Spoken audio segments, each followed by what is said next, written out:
Isang masayang araw sa ating mga kawika. Tuloy kayo sa panibago nating aralin para sa ika-6 na baitlang ng Filipino. Unang termino, ikatlong linggo. At para sa linggong ito, ating tatalakayin ang kwentong katatakutan na isa pa ring tekstong naratibo. Para sa ating unang sesyon, mayroon tayong panimulang gawain. Tukuyin ang kaganapan ng pandiwa. Ito ba ay layon, tagaganap o aktor, ganapan, direksyon, sanhi o dahilan?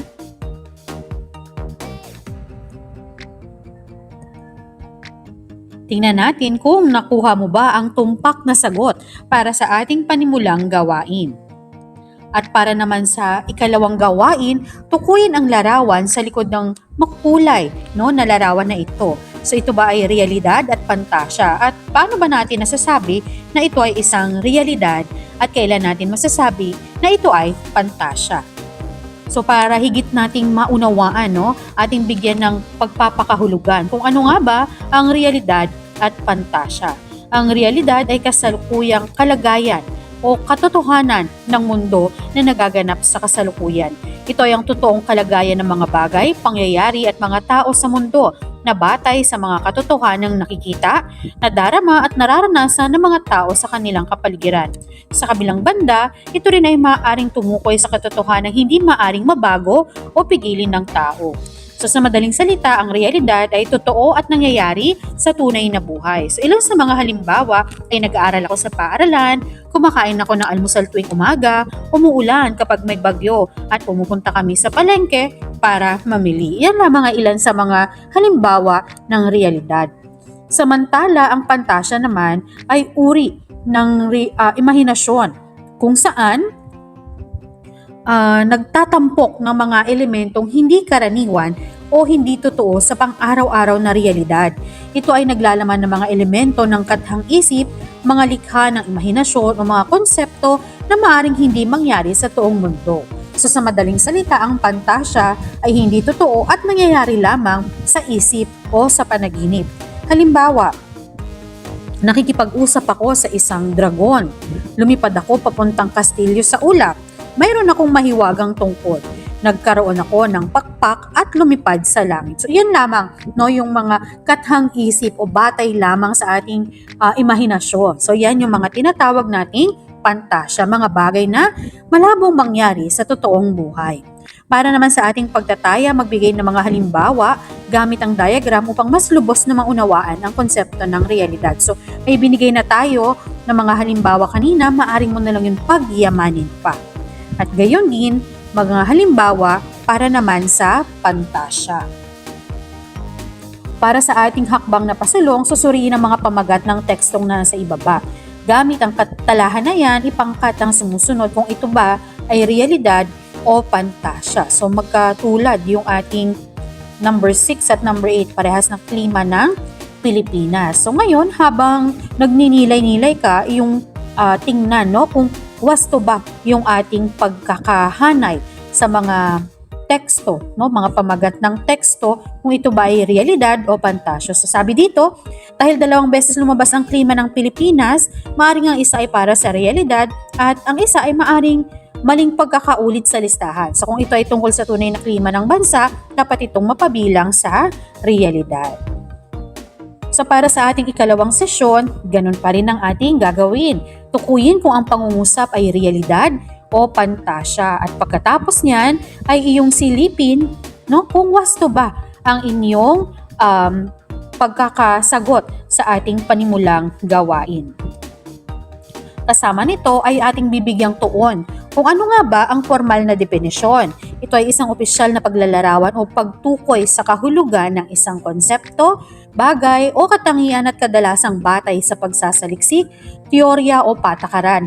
Ito ay karaniwang ginagamit sa akademikong konteksto, teknikal na mga dokumento o anumang sitwasyon na nangangailangan ng malinaw at tiyak na paglalarawan ng isang bagay. Isa sa mga paraan ng pagbibigay kahulugan ng salita ay ang paggamit ng diksyonaryo kung saan na ibibigay nito ang formal na definisyon ng isang salita. O ito yung tinatawag nating denotasyon. Ito yung opisyal na definisyon o papapakahulugan natin sa isang salita batay sa diksyonaryo. At kaugnay nito, meron tayong ibang mga gawain, no? Sabi dito, mabilis na pagtakbo dahil sa takot. So ito ay maaring kumaripas. Ngayon, gawan mo ito ng pangungusap. Pag-uulit ng tunog bunga sa pagtalbog ng tunog. So pwedeng umalingaw-ngaw. Gawan mo rin ito ng sarili mong pangungusap. Hiwaga, kababalaghan, milagro, at lihim. So ito ay isang misteryo. Pinakamataas na uri ng takot, lagim. Meron tayong gabi ng lagim ni Maring Jessica. At labis na pagkatakot, sindak. So maaari mong gawan ng pangungusap ang mga ito. So bakit kaya ito yung mga salita? Sapagkat ang ating tatalakayin para sa sesyong ito ay tekstong naratibo na kwentong katatakutan. So, muli, ang tekstong naratibo ay isang anyo ng teksto na naglalarawan ng mga pangyayari, karakter at tagpo na may simula, gitna at wakas. Sa isang kwentong katatakutan, ang tekstong naratibo ay naglalarawan ng mga pangyayari na nagpapakita ng kaba, takot at kahinaan ng mga tauhan sa harap ng mga kababalaghan. Kasi may mga hindi mo maipaliwanag na mga pangyayari na bumabalot sa atin ng takot, hindi ba? At sabi dito, sa kwentong katatakutan, ang angkop na diksyon o paggamit ng mga salitang may kaukulang tono at estilo ay mahalaga upang maitampok ang kaba at takot na dulot ng kwento. Ibig sabihin, mahalaga po yung mga salita na ating gagamitin sapagkat ito yung magbibigay, no, sa mga mambabasa, magkikintal sa utak nila na ito ay isang kwento na dapat nakakatakot, na matakot ka, hindi ba? So, yun yung nagbibigay sa kanila ng kaba at takot. Ang magsasalaysay o magkwento o magkukwento ng kwentong katatakutan ay nangangailangan ng piling-piling mga salita na magbibigay buhay sa pangyayari at magpapalalim sa karanasan ng mga mambabasa. Kaya naman mahalaga, no, na yung mga choice of words natin dito sapagkat sa mga salitang ito dito nakakabuo ng larawan ng ating mga mambabasa na bubuo sa kanilang mga utak, no? At nai-imagine nila kung ano ba yung nangyayari na sa kwento. So halimbawa, sa paglalarawan ng tagpo sa loob ng lumang hasyenda, ang magsasalaysay ay maaaring gumamit ng mga salitang madilim, napapalibutan ng misteryo, kakaibang nilalang na hindi nakikita, at mga anino upang bigyang diin ang kadiliman at misteryo ng lugar. Sa pamamagitan ng mga salitang ito na darama ng mambabasa ang kakaibang atmosfera ng tagpuan at nagiging mas madaling makikita ang kababalaghan sa paligid. So meron tayong halimbawa dito, no? So kwentong katatakutan, ang tunog sa lumang bahay. So ito ay hango, no, sa ating AI. So isang gabi nag-uwian si Miguel mula sa bahay ng kanyang kaibigan. Dumaan siya sa may lumang bahay na matagal nang bakante.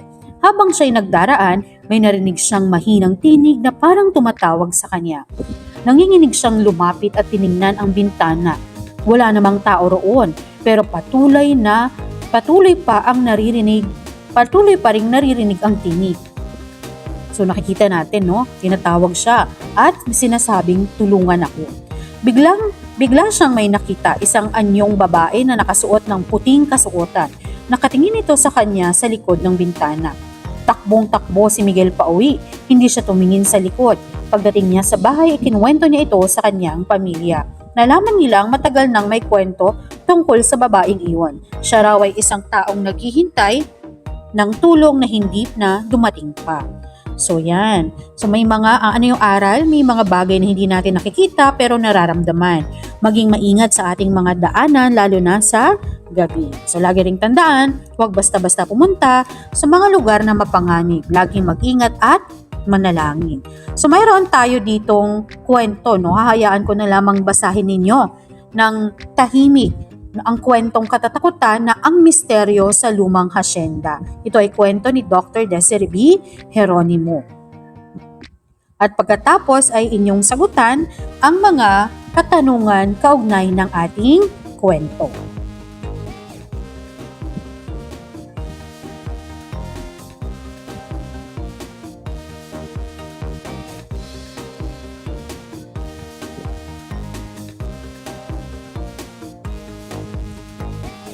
Para naman sa ating ikatlong sesyon, okay, tayo naman ay tutungo na sa wika. Para sa panimulang gawain, magbigay ng 4 na katangian ng isang kwentong katatakutan. Kasunod nito, tukuyin kung ang mga sumusunod ay pangungusap o hindi pangungusap. Natatandaan mo pa ba kung ano ang pangungusap? At bakit kaya may sinasabi na hindi pangungusap? At bakit may sinasabing pangungusap na walang paksa? Okay, so sa ating sesyong ito, ang ating pagtutuunan ng pansin ay mga pangungusap na walang paksa sa pagbuo ng pahayag. So ating balikan. Ang pangungusap ay lipon ng mga salita na nagpapahayag ng buong diwa o kaisipan. Ito ay nagsasaad ng isang kumpletong ideya at karaniwang may simuno o mas kilala natin ngayon sa tawag na paksa at panag-uri. Ito naman ang nagsasabi ng mga nagbibigay turing sa ating paksa. May tinatawag tayong pangungusap na walang paksa. Ito ay isang pangungusap na hindi naglalaman ng ganap na paksa o simuno. Ito ay karaniwang binubuo ng isang sugnay o di kompletong pangungusap na may simuno at panaguri ngunit walang ganap na paksa o buong ideyang ipinahayag. So narito yung ating mga uri ng pangungusap na walang paksa at paano ba ito ginagamit at ilan sa mga halimbawa. Una, existential, nagsasaad ng pagkamayroon at pagkawala. So halimbawa, walang pumayag, may hinihintay pa. Pangalawa, padamdam, nagpapahayag ng matinding damdamin ng tao. Halimbawa, aray ko, sus Mariosep. Pakiusap, nagpapahayag ng kahilingan o pakiusap. So pakiabot, makisuyo nga po. Yan, yung mga halimbawa natin. Sunod naman ay temporal, nagsasaad ng kalagayan o panahong panandalian. So halimbawa nito, petsa, araw at oras, hating gabi, umaga na. Para naman sa panahon o selebrasyon, bakasyon na, Labor Day bukas. Sunod naman ay modal. Ito naman ay nangangahulugan ng nais, gusto, pwede, maaari, dapat at kailangan. So pwede bang sabihin, kailangan mo ba ako? Okay, mga kapandiwa, nagsasaad ng katatapos ng kilos o pangyayari. Malimit itong may kasunod na lang o lamang. Katatawag lang, kakain pa lang. Yan yung mga pang-araw-araw nating pakikipagtalastasan. So, ito pala yung mga yon, no? Yung hindi natin napapansin, pero mga pangungusap pala sila na walang paksa. Yung ginagamit natin sa pang-araw-araw na pakikipag-usap sa ating kapwa. Meron pa, may tinatawag pa tayong phenomenal. Tumutukoy sa mga pangyayari na tumatalakay sa kalagayan ng kalikasan o pangkapaligiran. Maginaw, umuulan, okay, lumindol. Mga panawag, isang salita na ginagamit, panawag, psst, nene, yan, totoy. So, panghuli, pambating panlipunan, magalang na pananalita at ekspresyon na mahalaga sa pakikipag kapwa-tao. So, halimbawa, salamat po, tao po, pasintabi po, makikiraan po. Okay. So, para sa ating pagtataya, basahin ang bawat pangungusap, tukuyin kung anong uri ng pangungusap na walang paksa ang pinahayag nito at isulat ang tamang sagot sa loob ng talahan na yan. So, ibig sabihin yung talahan na yan natin, so lalagay lang natin dyan yung lahat ng uri natin ng pangungusap na walang paksa. So, existential, padamdam, pakiusap, temporal, modal, mga kapandiwa, phenomenal, mga panawag at pambating panlipunan. So, narito yung mga ilalagay natin sa talahan na yan. Okay, susuriin niyang mabuti at isipin kung saan kaya kabilang ang mga pangungusap na walang paksa na ito. At pagkatapos nito ay iyong tingnan kung wasto ba ang inyong mga kasagutan sa ating susi ng pagwawasto. Para sa ating hakbang na pasulong, lagyan naman ng check ang tapat ng bilang kung ito ay pangungusap na walang paksa. At pagkatapos nito, tingnan kung wasto ba ang inyong naging kasagutan. Para naman sa ating ika-4 na sesyon, para sa ating panimulang gawain, ganun din, kilalanin ang uri ng pangungusap na walang paksa sa ibaba. At pagkatapos nito ay iwasto kung tama ba ang inyong kasagutan sa ating panimulang gawain. At dito, ano bang ipinahihiwatig ng larawan? So mukha ba silang masaya? Mukha ba silang malungkot?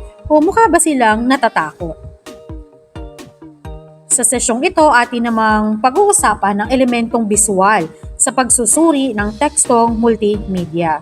So muli, ang tekstong multimedia ay binubuo ng pinagsama-samang iba't ibang uri ng nilalaman gaya ng teksto, mga larawan, audio at video upang makalika ng mas makahulugan at interaktibong karanasan para sa mga gumagamit.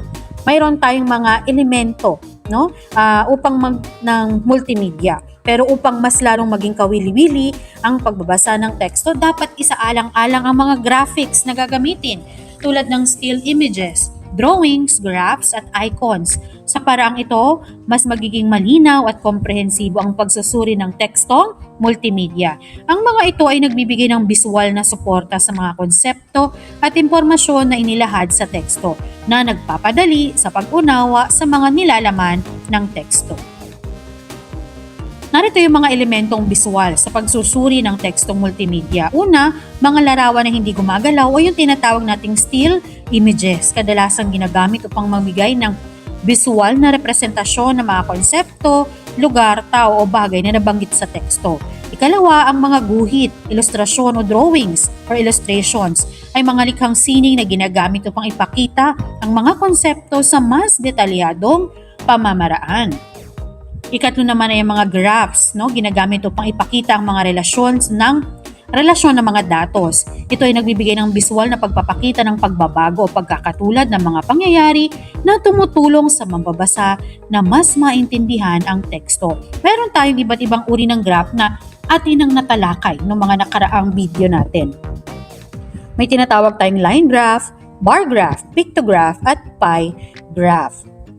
At pang-apat, ang mga icons ay mga maliliit na graphic na kadalasang ginagamit upang kumatawan sa mga konsepto, aksyon o kategorya. Ito ay nagbibigay ng mga mabilis na pag-alam sa mga kahulugan ng mga elemento sa teksto.